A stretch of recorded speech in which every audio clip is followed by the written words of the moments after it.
On entend beaucoup, trop souvent, parler du retour à la normale dans le travail lorsque la pandémie va le permettre. On va se le dire, il y a des gens qui se rentrent le doigt dans l'œil jusqu'au genou. Aujourd'hui, on va parler des conséquences de ce genre de discours-là qu'on entend sur LinkedIn à propos du fameux retour à normal fabulatoire. Ça va barder. Cet épisode vous est présenté par GoPirate Canada, un organisme à but non lucratif d'économie sociale luttant contre la fragilité socio-économique des individus et favorisant l'apparition d'organismes progressistes. Maurice et Olivier sont deux pirates qui en ont plein leur caste d'entendre des capitaines clueless dire « Mais voyons, le futur, c'est le passé! On a hâte de revenir comme c'était avant! » Ben, on va vous le dire ce que ça signifie de retourner comme avant dans un contexte post-Covid. Attachez votre barbe avec de la broche. Aïe, aïe. Hey, Maurice, ça fait un petit moment qu'on veut faire cet épisode-là. Et ce qui m'a convaincu, c'est le fameux post LinkedIn que j'ai fait la semaine dernière où je disais essentiellement, hey, on a-tu hâte de voir ça? Tout le monde retourner à la normale, puis les entreprises qui vont imposer 100% de présentiel dès que possible. On a hâte de voir les gens qui vont vider leur banque de vacances pour pouvoir aller amener leur fils ou leur fille chez le médecin de temps en temps, puis les tempêtes de neige où il n'y a plus personne qui rentre, puis la ville est paralysée. Je veux dire, on a tous hâte à ça, voyons donc. Ben oui, les pannes de métro, le fait que tu vas pouvoir avoir la chance sur ton propre temps et ton propre argent de voyager puis d'être assis dans le trafic une couple d'heures par jour pour te rendre au bureau. Ouais, mon préféré, Maurice, c'est excusez, je ne peux pas aller travailler aujourd'hui, je vais me faire livrer un meuble entre 8 heures et 17 heures. C'est juste inacceptable aujourd'hui. Oui, complètement.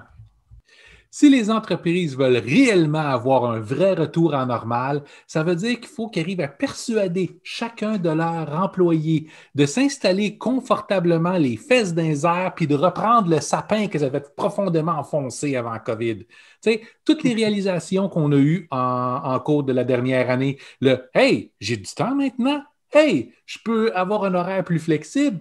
Hey, j'ai peut-être pas besoin d'être surveillé 24 heures sur 24. Ça veut dire qu'il faut que vous leur fassiez avaler tout ça, puis que vous leur fassiez avaler de reprendre à leurs frais le déplacement jusque chez vous pour pouvoir, je ne sais pas moi, voir vos beaux yeux. Oui, mais comme tu disais, se faire passer un sapin, ça fait mal quand ça rentre et quand ça sort. Yep. Parlant d'expression, dans le titre de l'épisode, on dit c'est qui le cave? Pour ceux qui ne connaissent pas cette expression-là, c'est très québécois. C'est essentiellement quelque chose qu'on dit quand il y a une situation qui est clairement 100% à l'avantage de quelqu'un et 0% à l'avantage de l'autre. Et là, on dit c'est qui le cave? Qui va accepter ça? Hein? Donc, au menu aujourd'hui, Maurice, on a un épisode qui va. On a beaucoup de points. On va voir en premier lieu qu'est-ce que les travailleurs ont appris pendant COVID. Hein? En deuxième lieu, les conséquences d'un retour forcé au présentiel. Et là, j'insiste sur le forcé. Parce qu'il y en a qui ont envie de retourner, puis grand bien leur face. Oui, puis il y a des conséquences sur d'autres choses aussi qu'on va parler en même temps. Ouais. Puis, en numéro 3, ben, on va proposer 6 mesures pour mieux s'adapter aux nouvelles réalités du travail post-COVID. On est déjà rendu à la pub de livres. Avant d'aller plus loin, on va parler d'une chose.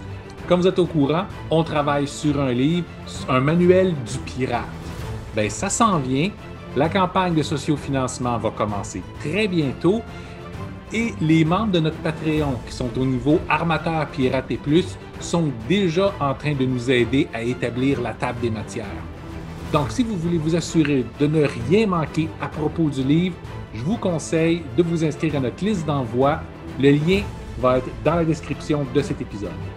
Si vous voulez participer à la conception du livre, rendez-vous sur patreon.com/GoPirate Canada. Maintenant que c'est fait, Maurice, qu'est-ce qu'on a constaté, nous les travailleurs, pendant COVID? Y en a-tu eu des choses qu'on a constatées? Et la première, c'est que le télétravail, c'est possible. Ben ça, Moi, on le savait déjà avant. C'est juste que c'était uniquement possible, genre une demi-journée par semaine, une fois par mois, puis peut-être si tu arrives à négocier plus que ça. Et Maurice, toi, tu as été dans les endroits où le télétravail, c'était la norme, ou c'était. En fait, c'était pas la norme, c'était juste là. Hein? Oui, c'était Il y avait du juste monde en là. télétravail, il y avait du monde qui était au bureau, puis le monde choisissait.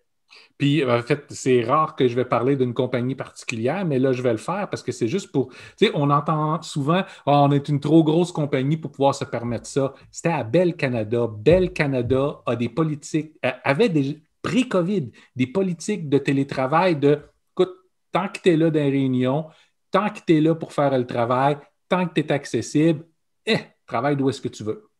Oui. C'est fort, ça. Ben, c'est très fort. Moi, j'ai entendu des entreprises qui disaient un peu avant COVID, télétravail, là, ici, c'est impossible, ça n'arrivera jamais. Fast forward 10 mois. Hey, tout le monde en télétravail! Quel message ça envoie, là? On ne voulait pas essayer. On ne voulait pas enseigner. Il y a un manque de vision, puis on est habitué, en fait, tous les gestionnaires ont été entraînés à contrôler leurs gens. Puis la façon pour les contrôler, c'est qu'il faut qu'ils soient à distance de vision. Tu sais, que tu peux aller t'accoter sur la barre de leur cubicule avec ta tasse de café, puis juste voir qu'est-ce qu'il fait parce qu'il n'a pas l'air à taper suffisamment fort sur son clavier. Oui, c'est ça. Puis c'est plus facile de dire, viens dans mon bureau, il faut que je te parle 2 minutes. Oui, hein? Une autre chose qu'on a appris, puis j'ai fait des calculs juste avant l'épisode, puis j'ai lancé un gros juron, fait que je vais le refaire pour une reconstitution réaliste. Donc, non seulement je me suis rendu compte qu'en restaurant, en déplacement, je sauvais à peu près 400 $ par mois, mais je sauve, comment j'avais dit, Maurice, 40 heures de travail. Oui. Déplacement. OK.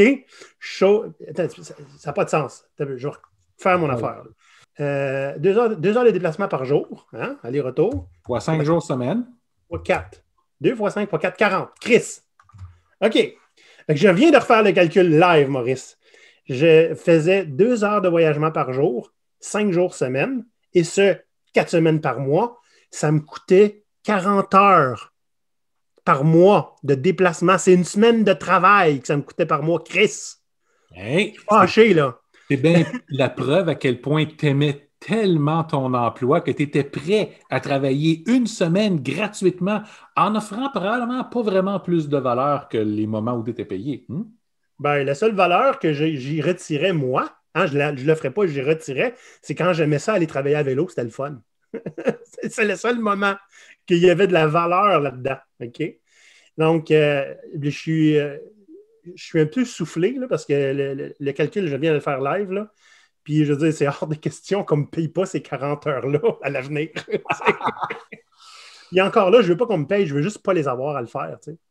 Je veux dire, dans la discussion sur le post LinkedIn, combien de gens ont dit, écoute, moi, je peux déjeuner, dîner, souper avec mon fils, j'ai jamais fait ça avant, c'est hors de question qu'on m'enlève ça, c'est la même chose pour moi. T'sais. Oui, puis on a vu aussi beaucoup de commentaires, c'est quand la journée de travail est terminée, hey, je peux décompresser immédiatement, pas augmenter mon stress pendant 1 heure de plus, le temps de retourner à la maison. Oui, il y a des désavantages, comme par exemple, dans certains emplois, il y a des employeurs qui ont de la difficulté maintenant avec la limite travail et pas travail, donc tu devrais être disponible tout le temps. Mais quand cette limite-là est respectée, c'est tellement déstressant. Les gens se lèvent plus tard, rentrent à la maison plus tôt, ont plus de temps à consacrer à leur famille, à leurs activités, à eux-mêmes. Oui. C'est important. Là. Le rat race nous tue, mais avec ça, on le diminue sérieusement. Ces limites-là hein, qu'on essaie de ne pas dépasser pour des entreprises corsaires, tout ce qu'on va faire, c'est leur mettre dans leur lettre de marque. Absolument. Dans la discussion entre les employés et la direction, voici ce qu'on s'attend de vous, puis voici ce que nous, employés, on s'attend de la direction. Puis cette entente-là peut être écrite. Mais là, embarque-toi pas trop vite, là, les conseils, c'est à la fin. Oh, oui, je sais. On s'est rendu compte que, nécessairement, ne pas être confiné dans un bureau fait qu'on peut faire un peu ce qu'on veut dans la maison quand on veut. Hein? Si on veut aller faire une brassée de lavage entre 2 meetings, c'est possible. Donc, d'abord, le choix de son horaire, c'est quelque chose qui plaît énormément aux gens. Puis la réalisation qu'il y a eu avec ça, c'est notre travail n'est pas basé sur un horaire. Notre travail est basé sur des résultats, des choses qu'on livre. Fait que c'est plus une question du nombre d'heures qu'on passe au bureau qui a de la valeur ou pas, c'est qu'est-ce qu'on a livré. Fait que quand tu vois comment est-ce que tu es capable de t'organiser pour livrer le même travail, mais en te sortant tes 10-15 minutes une fois de temps en temps pour prendre une pause ou bien pour faire autre chose, c'est tout à fait réalisable. À moins que 100% de ton travail soit centré sur des meetings. Là, c'est plus difficile. Oui, bien ça, je pense que la meetingite aiguë que les entreprises avaient pré-COVID est moins là maintenant parce que les gens sont plus aperçus à quel point ils passaient leur temps en meeting parce que c'est épuisant un meeting Zoom. Hein? C'est Oui, épuisant un 8e meeting Zoom dans sa journée. mais clairement. Puis, une autre chose que les gens ont remarqué, ben, pas juste les travailleurs, mais n'importe qui observait le monde du travail, hein, c'est que les employeurs qui ont tendance à être plus humains se sont démarqués, puis ont été facilement identifiés. Et les employeurs qui ont des tendances plus inhumains se sont démarqués et ont été facilement identifiés. Hein? Puis, je ne dis pas que c'est un ou l'autre. Il y avait beaucoup qui c'est dans le milieu. Hein? Je veux dire, on a parlé à Jonathan Léveillé de Open Mind Tech qui nous disait ça n'a pas été facile, puis il en a pleuré en dessous de son bureau à annoncer à des gens qui ne seraient plus, qui pourraient plus travailler. Pas qu'ils étaient dehors, mais qu'on suspendait un petit peu les travaux. Puis ça a été dur pour lui, puis c'est une entreprise qui est quand même progressiste. Hein? Ben, c'est ça. Puis probablement que dans une nouvelle situation comme ça qui va arriver, la situation serait différente aussi parce que quand le COVID est arrivé, ça a pris tout le monde par surprise. Puis tout le monde se sont mis un peu à paniquer puis à réagir du mieux qu'ils pouvaient. Plus la situation était soit hyper contrôlée ou moins stable et confortable, puis souvent, plus les réactions étaient, on va dire, plus négatives. Oui. On avait vu assez tôt dans le confinement des infolettres de Corporate Rebels hein, qui racontaient essentiellement des histoires où des employés, là, à coût de 400-500 personnes, ont été rencontrés sur Zoom pour se faire dire à la fin de ce meeting, vous n'aurez plus accès à votre ordinateur, vous le retournez, merci pour rien. Ouais. À coût de 500 personnes. Ceux qui sont dans ce meeting-là restent, ceux qui sont dans l'autre meeting, ils se font dire qu'ils sont dehors. C'est assez terrible. Là. On a vu des comportements abjects. Puis là, je ne veux même pas commencer à rentrer encore avec. On va le faire, hein? Avec tous les logiciels espions que les ordinateurs se sont retrouvés bourrés. Il y en a qui ont fait de l'argent avec ça n'a pas été long. À partir de ce moment-là, c'est hey, je vois que ta vitesse de frappe, elle a diminué. Qu'est-ce qui se passe? Ouais. C'est come on. Là. Ouais. Essentiellement, durant la dernière année, il y a beaucoup de choses qu'on s'est aperçu, qu'on prenait pour acquis avant. Puis on parle autant du point de vue des employés que des employeurs. On savait comment le monde fonctionne, comment le travail, ça fonctionne. Puis on s'est aperçu qu'on avait tort. Le travail peut fonctionner de façon différente, peut être aussi efficace, puis dans bien des cas, plus efficace. Si votre entreprise a perdu en efficacité durant la période du COVID, c'est parce que vous ne vous êtes pas organisé comme il faut. On s'est aussi aperçu à quel point on était capable, d'évoluer nos façons de faire. Hein? Tout le monde a eu à explorer comment on change notre clientèle, comment on change nos façons de travailler avec nos collègues, comment on change notre façon de s'organiser. Mais on s'est aussi aperçu que le fondement de qu'est-ce qui est le travail, qu'est-ce qu'on veut retirer du travail pour tout le monde n'est pas ce à quoi on pensait que c'était. Ce n'est pas un nombre d'heures, ce n'est pas de la productivité, c'est essentiellement c'est quoi qui nous reste entre les mains du travail que vous avez fait.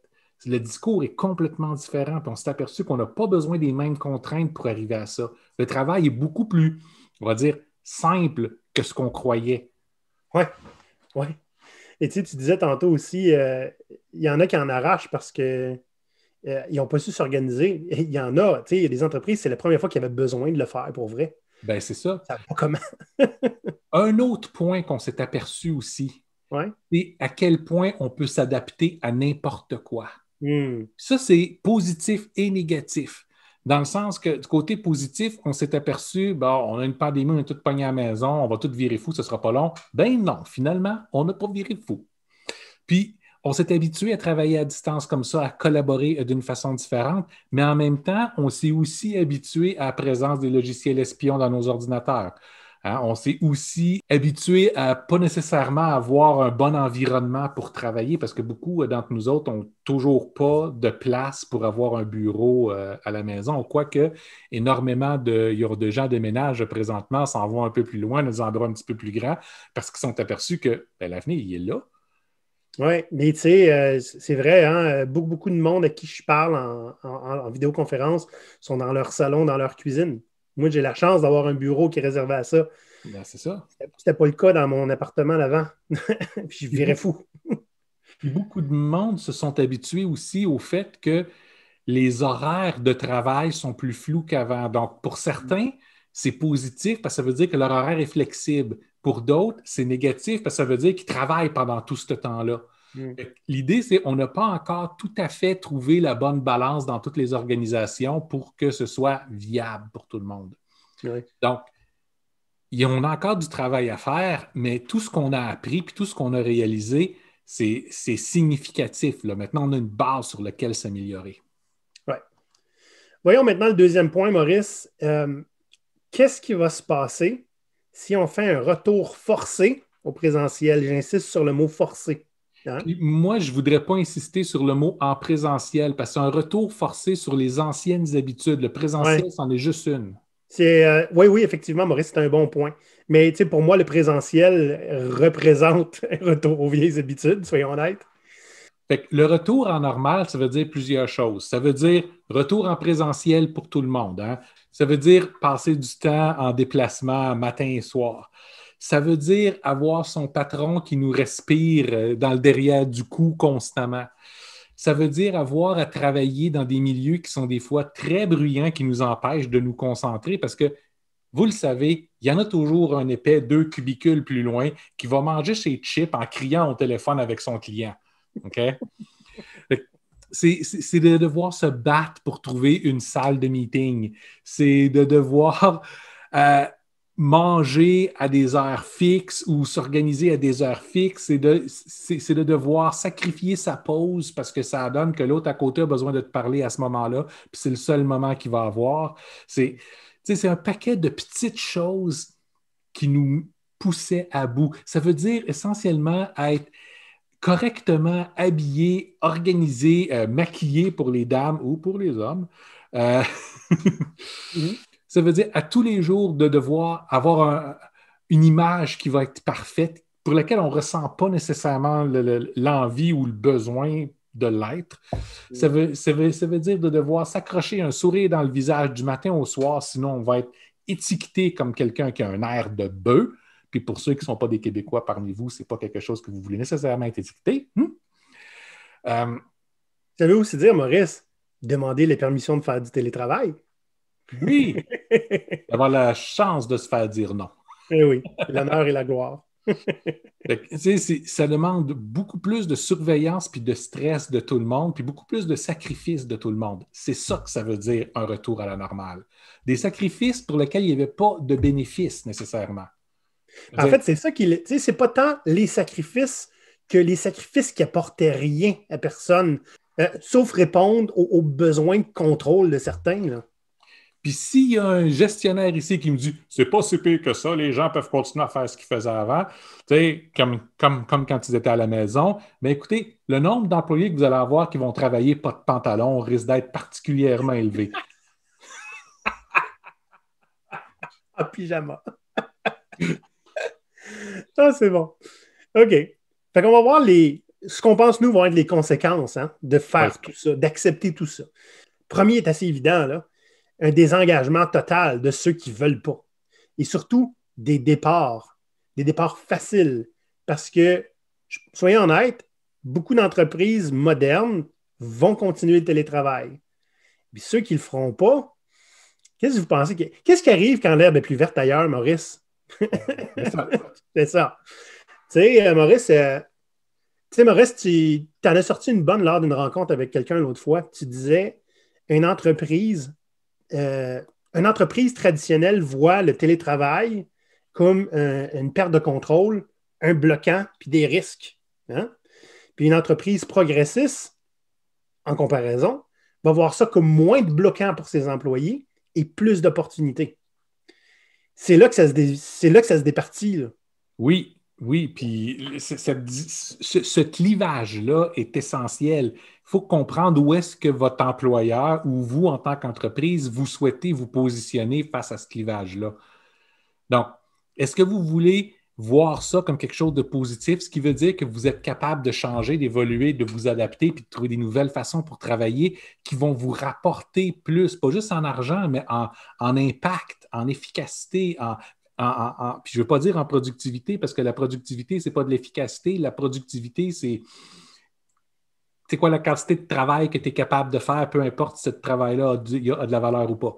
Maurice, on a vu plus haut tout ce que ça voulait dire, le présentiel, puis on a fait beaucoup de petits exemples, là, mais on s'est rendu compte que le présentiel forcé, quand c'est pas si nécessaire que ça, parce que ça marche là, en ce moment, c'est l'apanage des contrôles freaks. Là. Ah ben oui. Tout ce qu'on disait, là, les exemples tantôt, là, les tempêtes de neige, les pannes de métro, je suis pas là, il faut que je m'occupe de mon fils parce que la gardienne est occupée, puis je me fais livrer un meuble. Toutes les choses que le télétravail rendait facile, on va s'en priver parce que quelqu'un a décidé que ça devait être comme ça puis que ça l'avantageait lui. Bien, tu sais, on a parlé avec beaucoup de gestionnaires, puis certains qui sont très raisonnables, qui nous ont expliqué qu'ils sont beaucoup plus confortables d'avoir leurs employés proches d'eux autres. Mon cœur saigne pour vous, pour votre situation présente, à quel point ça doit être absolument terrible de ne pas sentir votre famille proche de vous comme ça. C'est peut-être temps de vous développer une vie en dehors du travail. Je dis ça de même. Oui. Maurice, dans un commentaire justement sur mon post LinkedIn, tu avais parlé, oui, mais qu'est-ce qu'on fait des entreprises qui se voient comme une famille? Il faut les rassembler, cette famille-là. Les autres familles, là, chez vous, ils ne méritent pas ça, eux autres. Ben écoute, comme n'importe qui, je veux dire, tu es capable d'accepter que tu as un mariage ouvert puis que ton partenaire va pouvoir aller voir ailleurs. Hein? Mais ça ne veut pas dire que tu as aimé ça. Fait que les employeurs sont un peu dans cette situation-là, ceux qui se voient comme une famille. Tu as droit d'avoir une autre famille parce que légalement, on ne peut pas t'en empêcher. Mais tu sais, un, ils sont cheap, puis deux, tout ce qu'ils font, c'est prendre de toi, tandis que nous autres, on te paye pour être avec nous autres. Viens, on est ta vraie famille. Anyway, tu passes 8 heures par jour avec nous autres. Ouais. Puis si on était capable, tu en passerais 10. Oui, c'est ça. Puis on a des douches si tu veux dormir ici. Un autre point, Maurice, tu en as parlé plus tôt, les fameux logiciels espions. Là. Ouais. C'est pas parce qu'on les a utilisés en télétravail qu'au retour à la normale, on va les enlever. Ben non, tout le monde s'est habitué à ce qu'ils soient là. On les ignore maintenant. Les stats continuent à s'accumuler. Hein? Puis il y a des gens qui, leur seule fonction maintenant, c'est de vérifier la productivité de tout le monde. Est-ce que tu maintiens ton taux de productivité à longueur de journée? Sinon, peut-être qu'ils vont arriver et avoir une couple de suggestions pour toi ou pas. Hein? Des fois, ça va juste apparaître sur ton évaluation annuelle. Tu sais, entre tel mois et tel mois, ta productivité a baissé de 27 %. Là, c'est inquiétant. Fait que, écoute, on peut te demander pourquoi. À la place, on t'a demandé de justifier ça, mais on va quand même ne pas te donner ton bonus qui est en fait une partie de base de ton salaire. Hein. On s'entend, un bonus, c'est jamais un bonus. Un bonus, c'est ton salaire inclut un bonus. Oui. Ouais, puis là, j'ai l'impression que je commence à digresser. C'est une autre pratique que je déteste, ça, l'idée avec les bonus qui font partie de ton salaire. Là. Les logiciels espions vont demeurer. Vous allez continuer à être espionnés. Il y a une pratique qui a commencé je ne sais même pas si ça arrive pour vrai, mais il y en a qui ont commencé à en parler, puis ça me lève le cœur d'une façon dont tu n'imagines pas, Maurice. C'est les compagnies qui vont faire comme « Ah, tu veux travailler de chez toi? » Ben, ça donne que tu habites dans une région où le coût de la vie est moins cher, donc on va te payer en fonction de la région où tu restes. Ah, ça, c'est ridicule.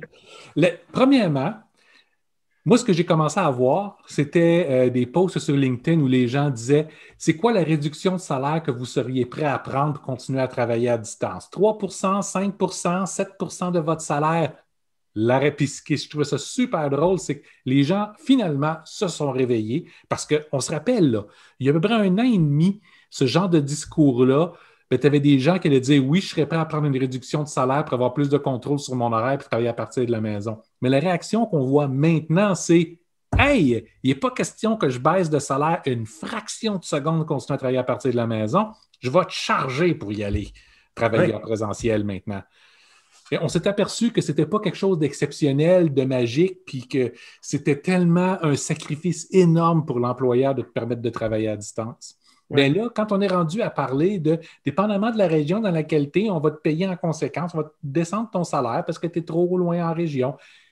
qu'est-ce que ça vous change pour vous autres? Tant que la connexion Internet est bonne, puis que le travail est là, puis que les gens font partie des rencontres que vous avez besoin qu'ils soient là, qu'est-ce que ça vous fait? Où est-ce qu'ils sont rendus? Surtout, pensons-y, là, de plus en plus de gens...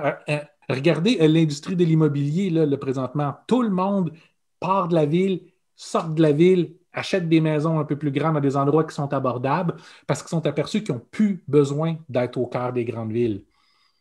Okay? C'est une dynamique de location puis de positionnement pour l'emploi qui va changer.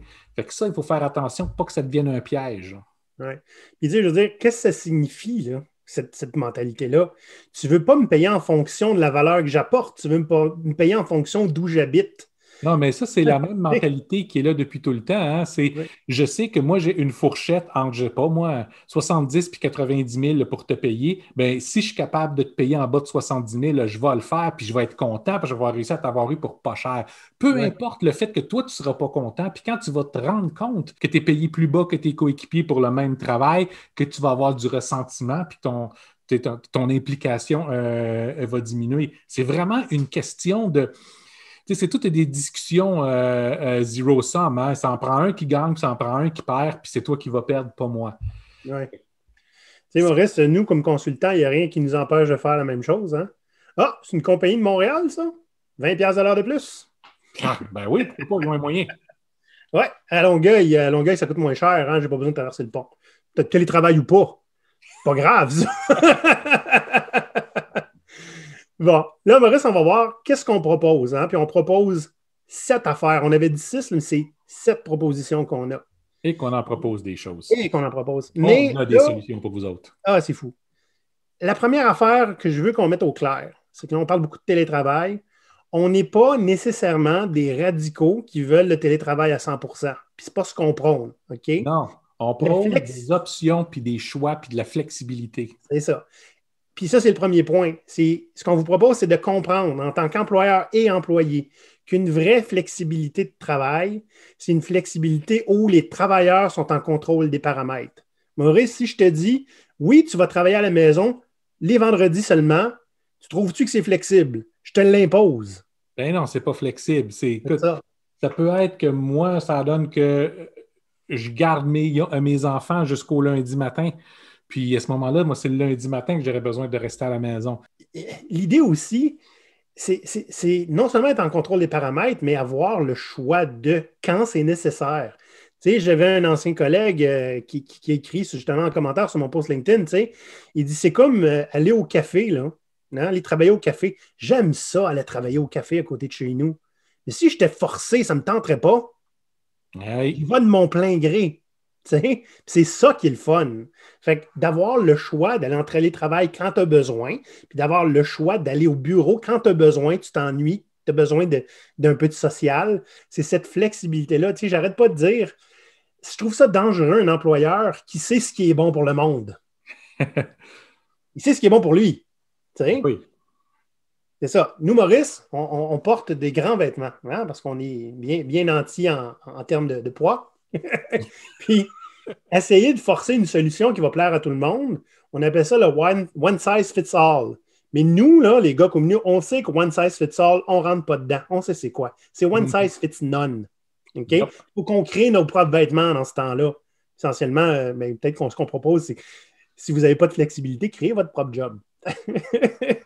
Bien, il y a des endroits qui offrent une vraie flexibilité. De plus en plus là, maintenant. Puis, cette discussion-là doit continuer. C'est-à-dire que dans un environnement post-COVID, il faut qu'on continue d'avoir cette discussion-là avec les employeurs, puis de mettre nos termes sur la table. OK? Je veux travailler en gros entre telle heure et telle heure, ces journées-là par semaine. Puis, en gros, tu sais, ça ne veut pas dire que je vais être assis devant ma caméra ouverte tout le temps pour que tu puisses me voir puis voir que je suis en train de taper quelque chose. OK? La deuxième proposition, Maurice, c'est un petit peu en lien avec ça, hein, c'est qu'on vous propose de faire un travail qui est basé sur les résultats au lieu que sur le temps qui est passé à être au travail.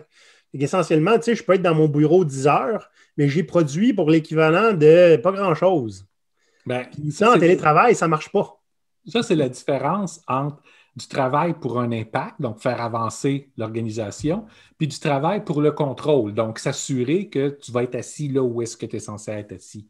Donc, ça, c'est des entreprises basées sur les résultats, pas nécessairement les objectifs. Hein, parce qu'il y en a qui vont dire ben, l'objectif, c'est que tu travailles 40 heures. Ben, c'est ça. Tu sais, sont des résultats, quelque chose qui a un impact. OK? Donc, ça veut dire de repenser comment notre travail fonctionne. Ça veut dire que quand on donne des tâches à quelqu'un, il faut leur mettre un peu de contexte pour qu'ils puissent comprendre qu'est-ce qui est l'impact de qu'est-ce qu'ils ont à faire pour pouvoir livrer ça. Puis en même temps, avoir une question d'autonomie aussi pour être en mesure de livrer le bon impact. Puis là, ce qu'on vous dit là, ce n'est pas complètement révolutionnaire. Ça existe dans le monde du travail depuis des années. C'est juste pas très répandu parce que la plupart des entreprises disent on ne peut pas travailler de cette façon-là. Qu'est-ce que ça veut dire? Ça veut dire qu'ils ne comprennent pas l'impact du travail qu'ils vous demandent. Ouais. OK? C'est on a need to know basis, puis you don't need to know.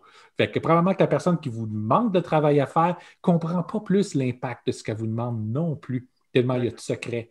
Donc, c'est changer cette façon-là de penser au sein des entreprises. Ça va nous permettre de pouvoir évoluer vers sont quoi les résultats qu'il faut que je te livre. Puis quand?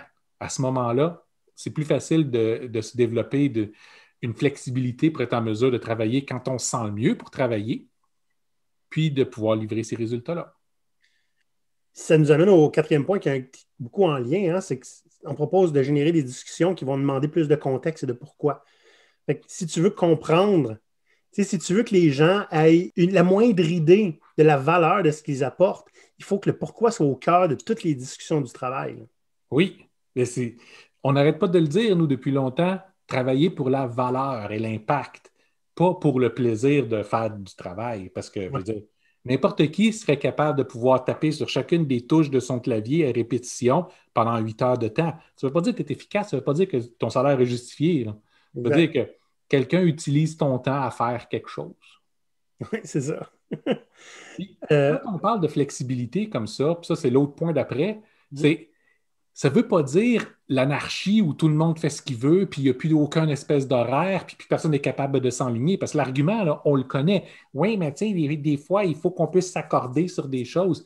Mettez-vous des plages horaires où les rencontres vont avoir lieu. C'est-à-dire que les employés peuvent choisir l'horaire qu'ils veulent, peuvent travailler de la façon dont ils veulent, mais ces moments-là, c'est des moments qui doivent être présents pour faire les rencontres. Pas nécessairement être présent sur place, pas être présent à distance. Ouais. Okay? Mais s'il y a un meeting, ces meetings-là sont dans ces plages-là, puis les employés qui se font mandater pour y aller sont obligés d'y être. Ouais. C'est un compromis qui est tout à fait réalisable pour tout le monde. Là. Oui, puis fair. Oui. Il faut qu'on se parle de temps gang. C'est ça. Naturellement, on est très sensible et on comprend les défis de tous ces gestionnaires qui ne veulent pas avoir à réfléchir à l'avance de quand est-ce qu'ils veulent faire un meeting. Le meeting, ils veulent le faire là parce qu'ils ont un trou dans leur horaire, puis ils veulent en profiter pour rassembler tout plein de gens, puis parler de quelque chose. À ces pauvres personnes-là, notre cœur saigne. Probablement que vous n'avez rien qui a de la valeur à faire, puis la meilleure chose que vous pouvez faire, c'est justifier votre temps en prenant le temps de tout le monde. OK? Arrêtez. Oui, Maurice. Une autre proposition qu'on a pour vous, c'est de commencer à regarder pour avoir des interactions qui sont un peu plus décentralisées. Ça, ce qu'on veut dire par là, Maurice, c'est on peut-tu ne pas être obligé de passer tout le temps par une personne pour avoir de l'information ou partager de l'information?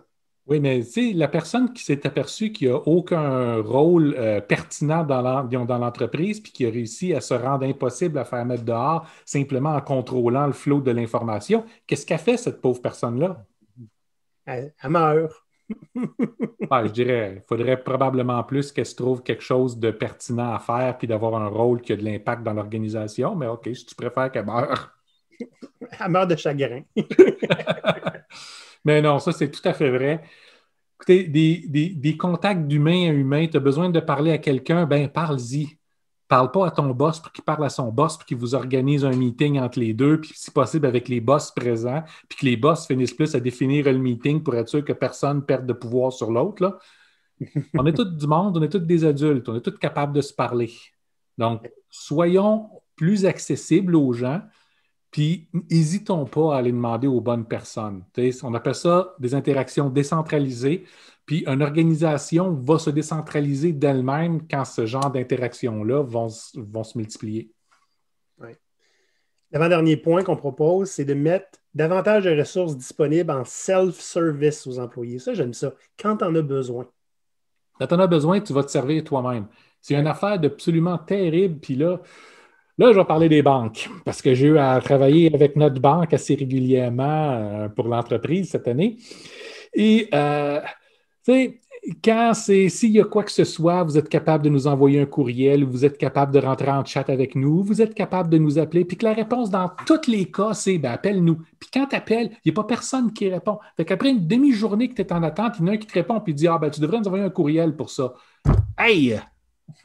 C'est la même chose que vous allez rencontrer à partir du moment où les gens commencent à avoir des horaires qui sont un peu plus flexibles. Fait que, comment ils vont faire pour les appeler? Vous n'avez pas besoin d'avoir des conversations synchrones tout le temps. L'asynchrone, ça fonctionne. Okay? Vous n'avez pas besoin d'avoir une personne qui va s'impliquer pour aller chercher dans la plupart des services, dans la plupart des ressources qu'il peut y avoir en entreprise. Laissez-les disponibles à un endroit. Publiez où est-ce que c'est, publiez comment y avoir accès, puis gardez l'utilisation simple.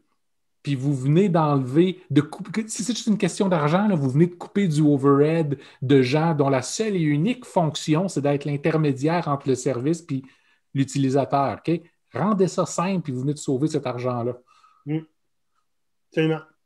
Dernier point, et non le moindre, ce qu'on propose, c'est autant aux travailleurs qu'aux gestionnaires d'apprendre à gérer l'autonomie. Ça ne veut pas dire contrôler. Non. Écoutez, l'autonomie et le chaos, c'est deux choses différentes. Okay? On peut être autonome sans être dans une situation qui est chaotique.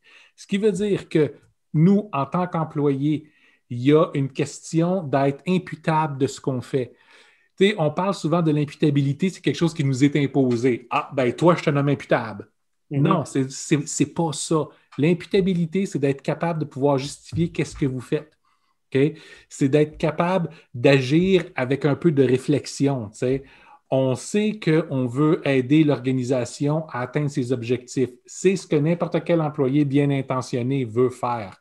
Bien, dans ce cas-là, chacune des décisions que vous prenez pour vous-même, chacune des actions que vous posez, vous devriez avoir la justification de pourquoi vous faites ça. Prenez cette habitude-là, vous allez être capable de gérer votre propre autonomie beaucoup plus facilement. Puis pour les gestionnaires, ça veut dire qu'il faut accepter que les gens ne viendront pas vous demander la permission constamment. OK? Ouais. Il faut être capable de communiquer des objectifs qui sont clairs, puis après ça, de laisser vos experts vous livrer les solutions. Ça ne veut pas dire travailler dans le noir jusqu'à temps que la mauvaise solution arrive. Ça veut dire que vous allez vous attendre à ce que d'autres vous fassent des propositions, discutent un petit peu avec vous autres. Puis après ça, les choses vont être éclaircies. Vous allez pouvoir les laisser travailler. Beaucoup moins de travail de gestion de gens que ce que vous faisiez avant. Puis maintenant, vous allez être capable de vous concentrer sur où est-ce qu'on amène votre section de l'organisation.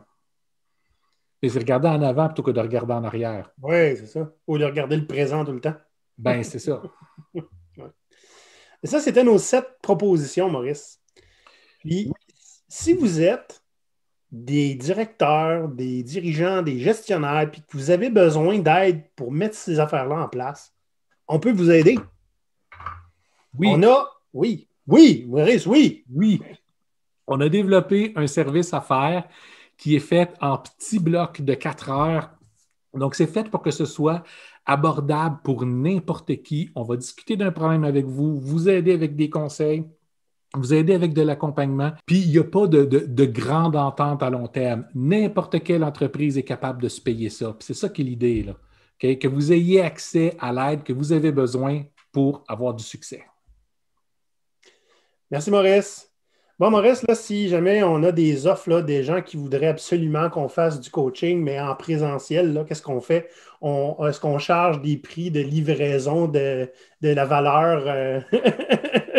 Ben, on pourrait, mais on ne le fera pas parce que ça ne me tente pas. Dans le sens que je ne retourne plus faire du coaching en présentiel.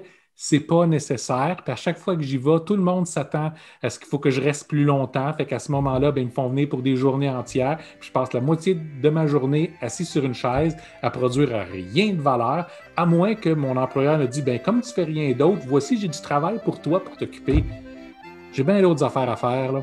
Fait qu'il n'est pas question que je rentre dans ce moule-là, personnellement. Toi, tu fais ce que tu veux. Ce que tu pourrais faire aussi, c'est dire vos plages de 4 heures en présentiel, on charge pour une journée. Ouais. Moins intéressant. Les pirates, j'espère que vous n'aurez pas à retourner dans un moule qu'on a tous quitté et que c'est pas tout le monde qui a envie d'y retourner. Ben, c'est simple. Pour ça, c'est qu'il faut contribuer à forger le prochain moule. C'est-à-dire que tout le monde, les employés, les gestionnaires, les propriétaires d'entreprises, on doit avoir une discussion ouverte sur qu'est-ce qu'on veut faire avec ces emplois-là, de quelle façon on veut travailler, puis comment on forge l'avenir. Puis si vous vous apercevez qu'il y a un bris de communication parce que la vision du propriétaire de l'entreprise et la vision de l'employé ne sont pas les mêmes, comprenez que probablement vos chemins mènent ailleurs. Yeah. Oh, j'ai hâte de voir ça, Maurice. J'ai bien hâte. Mais sur ce, les chers pirates, on se croise les doigts que ça se passe pas trop mal, puis on vous dit à la semaine prochaine. Bye bye les pirates!